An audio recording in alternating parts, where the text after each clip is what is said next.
Lord be with you. A reading from the Holy Gospel according to Matthew.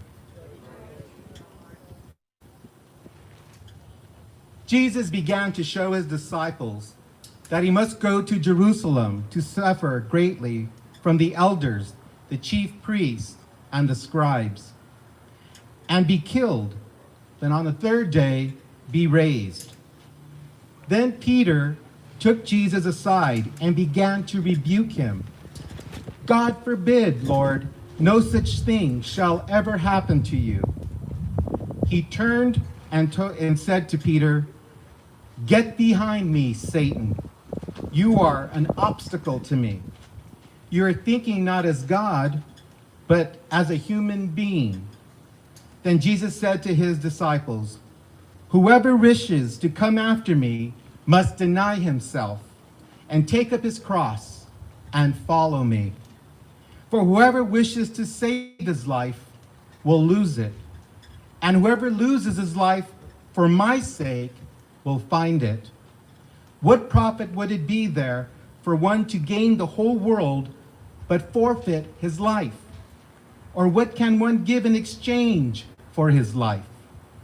For the Son of Man will come with his angels to his Father's glory, and then he will pay each according to his conduct." The Gospel of the Lord.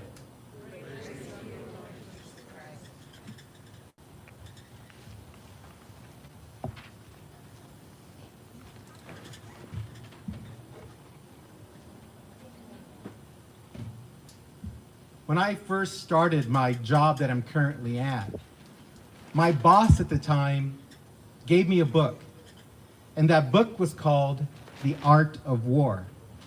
The author was Sun Tzu, a Chinese military strategist, a philosopher who existed around the 5th century BC. Now, The Art of War, which outlines strategies and maneuvers that one can gain victory over an enemy. And the reason why I bring up this story of this book that my boss gave me is because not only did it give me some really good insights on selling techniques, but it also had and has many timeless quotes. And there's a quote that I'd like to read you from Sun Tzu that really focuses on what I believe we're to hear this evening. It says, "If you know the enemy yourself, and you need not fear the result of hundreds battles. If you know yourself but not your enemy, for every victory gained, you will also suffer defeat. And if you know neither the enemy nor yourself, you will succumb every battle." The first part of that quote is really important. If you know the enemy and know yourself. Now keep this quote in mind as we continue our gospel message. In the gospel today, Jesus is preparing his disciples again. He told them that he was going to have to suffer at the hands of the Pharisees and the scribes and the elders and eventually be killed. But he will rise again on the third day. Now Peter took him aside and said, "Lord, we won't let this happen to you." And then Jesus says, "Get behind me, Satan. You're thinking like a man, not like how God thinks." Now, it seems that Peter was really focused on one part of what Jesus was telling him. One part, and that is the suffering part. He didn't really see the victory at the end of his resurrection. Now, remember what Sun Tzu said in his advice, that knowing the enemy and knowing yourself would lead to victory.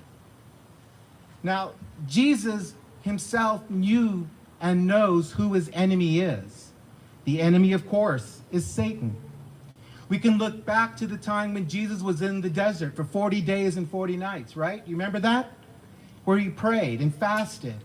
And at his weakest point of that 40-day fast, the devil came to him and tried to tempt him and trip him up. But each time, because Jesus knew his enemy, he knew how to defeat his enemy. And then, of course, here is another example on how Peter himself was used by the devil to try to trip up Jesus. This also helps me remember a part of the movie The Passion of the Christ. Remember The Passion of the Christ? There's a part in that movie that really says a lot about Jesus knowing his enemy, where Jesus is in the Garden of Gethsemane. It's dark and it's dreary, and this snake is coming up to try to, dissuade Jesus from following the will of his Father. And what does Jesus do? He stomps on him and kills the snake. But today, as Jesus plans to go to Jerusalem for the culmination of his ministry here on earth, the suffering that he will endure and all of what is happening, Jesus is trying to be tripped up again, and this time it's Peter. Now, the challenge for us today is to recognize this very sheer fact that we have an enemy, and that enemy constantly tries to trip us up. Especially when we get closer to God, we know that the attacks happen more and more. In 1 Peter it says, "Be sober and vigilant. Your opponent, the devil, is prowling around like a roaring lion for someone to devour." Many Christians today often think that Satan is not real. He's only a myth, something that was made up to scare kids and, keep them straight, keep them from doing crazy things, because the devil's going to get you. But in fact, that is probably the biggest trick that the devil has, which reminds me of a really quick story. There's a story of these 3 demons, and these 3 demons are with Satan trying to come up with the best plan to bring more people to hell, because they want more company. So the first demon says, "Well, Satan, this is what we're going to do. We're going to tell them all up there that you don't exist, that you're fake, you're not real." And then the devil goes to him and says, "Nah, that's probably not going to work. That church of Jesus is up there. They talk a lot about me, so they're probably going to believe that I'm real. So that's not going to work." The second demon says, "Okay, then we'll just tell them that this place doesn't exist, that hell doesn't exist. If it don't exist, they're not going to go to it." And then the devil says, "No, that's not going to work either." Then the third demon, which is really the oldest and the wisest and the most cunning demon, says, "This is what we'll do. We'll whisper in their ears. We'll tell them in their sleep. We'll communicate every which way we can, and we'll tell them that they have all the time in the world." And the devil lit up like a Roman candle and said, "Yes, that's what we're going to do." And that's exactly what he does. He tricks us to think that we have all the time in the world. He tricks us to think that we really don't know that he's there present to try to put obstacles in our path. But by knowing the enemy and who Christ is to help us in this time when we are in those serious situations of being blocked or really trying to struggle with our faith, by knowing the enemy, we'll be able to defeat the enemy.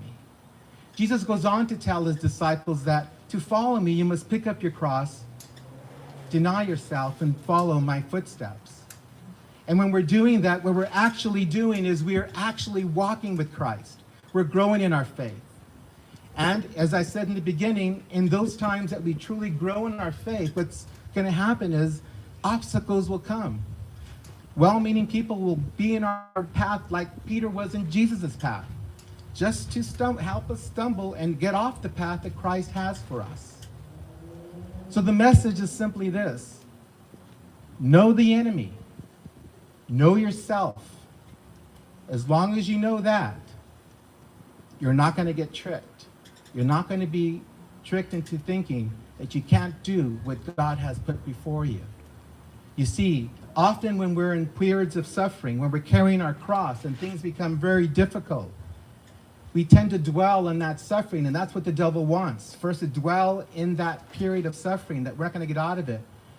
But Jesus won the victory for each one of us. He has given us the means to come out of whatever situation that we're in, especially in today's days, within our families and within the workplace and wherever you are in life today. Whatever that situation is, don't let the devil put a block in front of you. to think that you don't have a way out of that situation. The fact of the matter is, God sees you in an eternal way, and He will provide a way out every single day. And so as we continue our Eucharistic celebration, let us ask Jesus to strengthen our faith, to help us truly know that He is walking with us. And when we get to those points of doubt, when we get to those points where we need a little bit of a push, a little bit of a helping hand, He's there to help us carry our cross. And we will be victorious in whatever situation that we're in.